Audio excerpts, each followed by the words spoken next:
किसी ने बड़े कमाल की बात कही है, कभी अपनी तुलना दूसरों से मत करना, क्योंकि आपका किरदार आपसे अच्छा कोई नहीं निभा सकता। नमस्कार दोस्तों, मैं अनूप कार्तिक आप सभी के सामने एक बार फिर से आया हूँ एक नई कहानी लेकर। एक कौवा एक जंगल में रहता था। वह अपने जीवन में बहुत खुश और सुकून से रहता था। उसके जीवन में उसकी ज़्यादा इच्छाएं नहीं थी। एक दिन वह जंगल में उड़ते समय उसने एक हंस को देखा। उसे देखते ही वह सोचा, यह कितना सफ़ेद और सुंदर प्राणी है। इसे पहले मैंने इस जंगल में कभी न देखा। यह कितना सुंदर है, यह अपने जीवन में बहुत खुश होगा। वह हंस के पास गया और पूछा, भाई तुम देखने में इतने सुंदर हो, तुम अपने जीवन में बहुत खुश होगे।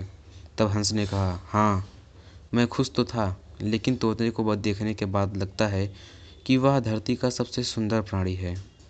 हम दोनों तो एक ही रंग से बने हुए हैं, परंतु तोता तोता तो दो दो रंग से बना हुआ है। उसके गले में लाल रंग की पट्टी, उसका चोंच भी लाल रंग का, और वह सुर्ख हरे रंग का था। तब कौवा सोचा, तोता से मिलना पड़ेगा। कौवा उड़कर तोते को खोजने लगा। तब उसे एक तोता मिला। वह तोते के पास गया और पूछा, भाई तुम दो दो रंग पाकर बड़े खुश हो गए। इस पर तोते ने कहा, हाँ मैं तब तक खुश था जब तक मैंने मोर को नहीं देखा था। मेरे पास तो दो ही रंग हैं, परंतु मोर के पास कई सारे रंग हैं। अब कौवा सोचा, सबसे ज़्यादा खुश कौन है, यह मैं पता लगा कर ही रहूँगा। इसलिए अब मोर से मिलना पड़ेगा। कौवे ने मोर को जंगल में ढूंढा, लेकिन वह पूरे जंगल में एक भी मोर नहीं पाया। और मोर को ढूंढते ढूंढते वह चिड़ियाघर में जा पहुंचा, तो देखा मोर को देखने के लिए बहुत सारे लोग आए हुए हैं। उसके आसपास अच्छी खासी भीड़ जमा है। सब लोगों के जाने के बाद कौवे ने मोर से पूछा, भाई तुम इस दुनिया में सबसे सुंदर जीव हो, तुम रंग बिरंगे हो, तुम्हारे साथ लोग फ़ोटो भी खिंचवा रहे थे, तुम्हें तो बहुत अच्छा लगता होगा और तुम दुनिया के सबसे खुश जीव होगे।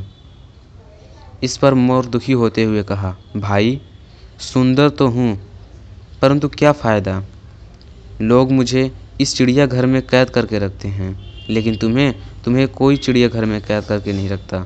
तुम जहाँ चाहो वहाँ अपनी मर्ज़ी से घूम फिर सकते हो। इसलिए दुनिया का सबसे संतुष्ट और खुशी जीव तुम्हें होना चाहिए, क्योंकि तुम आज़ाद हो। कौवा हैरान रह गया। उसके जीवन की अहमियत कोई दूसरा बता गया। दोस्तों, ऐसा ही हम लोग करते हैं। हम अपनी खुशियों और गुणों की तुलना दूसरों से करते हैं। ऐसे लोग जिनका रहन सहन का माहौल हमसे बिल्कुल अलग होता है, हमारी ज़िंदगी उनसे बहुत अलग होती है, और हमारी ज़िंदगी में बहुत सारी चीज़ ऐसी होती हैं जो केवल हमारे पास हैं, लेकिन हम उसकी अहमियत नहीं समझते। लेकिन दूसरों की छोटी खुशी भी हमें बड़ी लगती है, जबकि हम अपनी बड़ी खुशियों को इग्नोर कर देते हैं। इसीलिए कहते हैं दोस्तों, जो अपने पास है उसी में खुश रहना चाहिए। तो दोस्तों, आपको इस कहानी से क्या सीख मिली और आपको यह कहानी कैसी लगी, यह हमें कमेंट करके ज़रूर बताएं।